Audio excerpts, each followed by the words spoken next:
Hello दोस्तों, तो कैसे हैं आप लोग। यदि अगर आप किराना स्टोर खोलना चाहते हैं तो किराना स्टोर चलाने के लिए एक अच्छे सिस्टम और एक अच्छे नियम बता रहे हैं, उसको आप फॉलो करिएगा। बहुत ज़्यादा ग्रो करेंगे, बहुत ज़्यादा आप इनकम कर सकते हैं।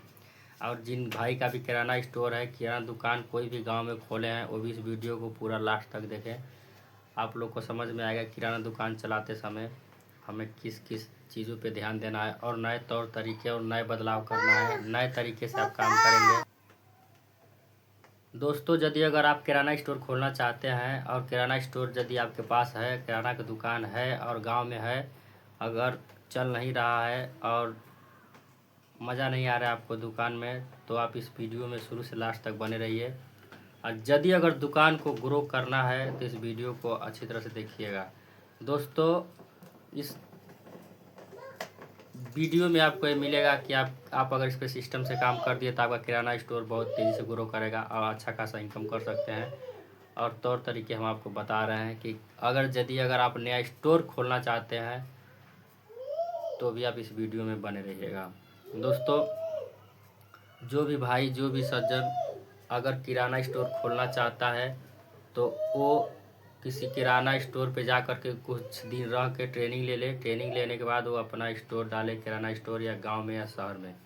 एक लिस्ट बनाना पड़ेगा। दोस्तों, लिस्ट बनाइए। किराना स्टोर में सामान हमें क्या क्या लेना है, लिस्ट बनाने के बाद आप सामान लेकर आइए। थोड़ा थोड़ा जोन सा ज़्यादा बिक्री होता है उसको ज़्यादा आइटम में, ज़्यादा क्वांटिटी में लेना है।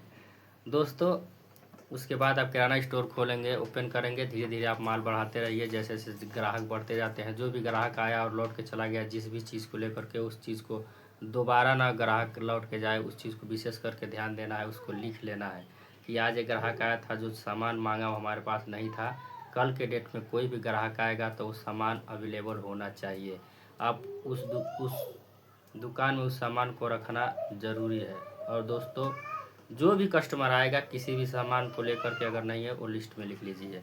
दोस्तों, कल के डेट में हमें क्या लेकर आना है वो पूरा हिसाब रखना होगा। दोस्तों, जो भी सामान बिक रहा है, बिकने के बाद उसका आपको शाम को आप कैलकुलेट करिए कि हमारा कौन कौन सा सामान कितना बिका है और उसमें से हमारा सेव इनकम कितना हुआ है, हमारा पूंजी का सामान कितना गया है और हम सेव इनकम आज के दिन में, आज के दिहाली समझिए तो हम एक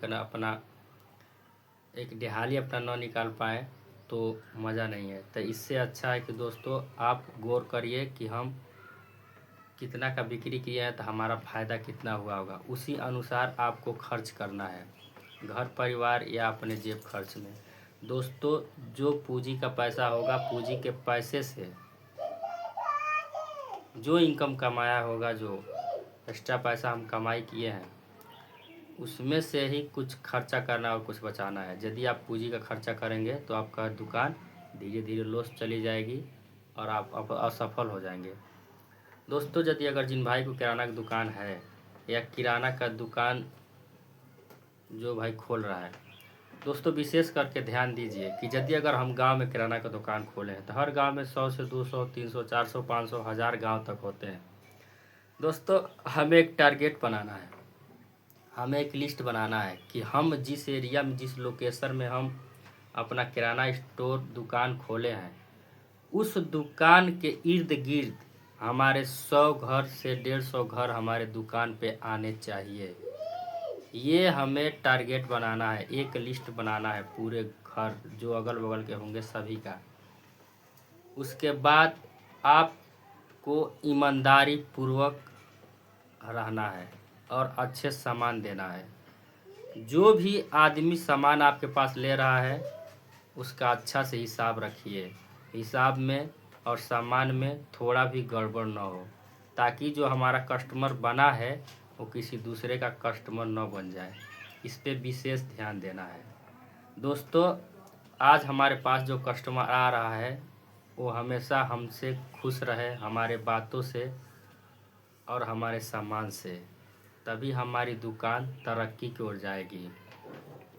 दोस्तों, जो भी भाई हमारे पास सामान लिया उस पे ध्यान यही देना है कि वो कल के भी डेट में आए, परसों के डेट में भी आए। यदि वो बार बार आ रहा है तो समझिए हम सामान अच्छे दे रहे हैं। जो सामान पर डे बिकता है उसमें 1-2 रुपया कम ले लीजिए, ग्राहक को तकलीफ नहीं होना चाहिए। आप हमेशा मार्केट करते रहिए, देखते रहिए। ये अनुभव करना है कि कब रिफाइन या दाल या तेल, कोई भी चीज़ जो बढ़ने वाला होता है, या चीनी कब घट रहा है कब बढ़ रहा है।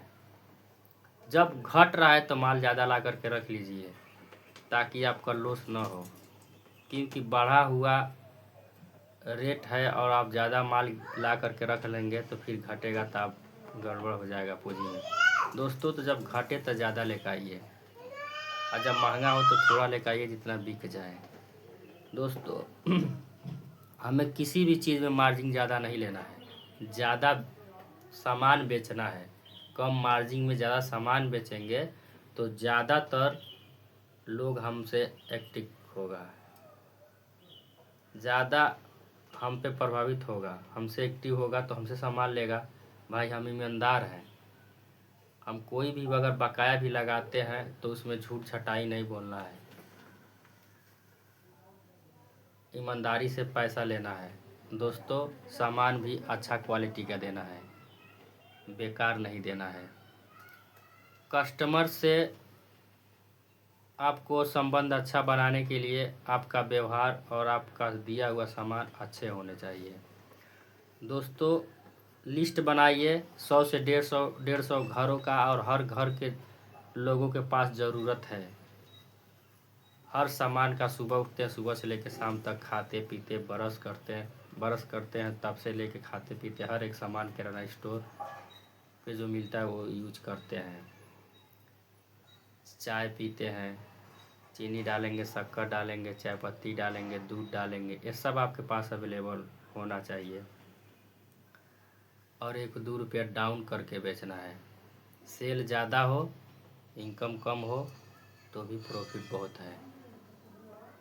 दोस्तों, यदि हम चौराहे पर से लेकर आए हैं 1 कैरेट अंडा, उस पर 10 रुपया जोड़ लेंगे तो क्या मुश्किल है।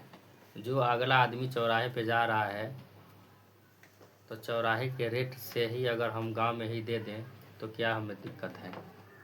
हमें 15-20 नहीं कमाएंगे, 10 कमाएंगे। जब 10 कमाएंगे तो अगल बगल के लोग जो 15-20 कमाते हैं तो उनका ग्राहक हमारे पास आएगा कि नहीं आएगा। तो दोस्तों, जो हमारे पास आएगा तो हमारे पास बंध जाएगा। हमें किस चीज़ में मार्जिन ज़्यादा लेना है, कब कैसे लेना है, जो कस्टमर जान न पाए, समझ न पाए, उसमें बढ़ा सकते हैं 5-10%।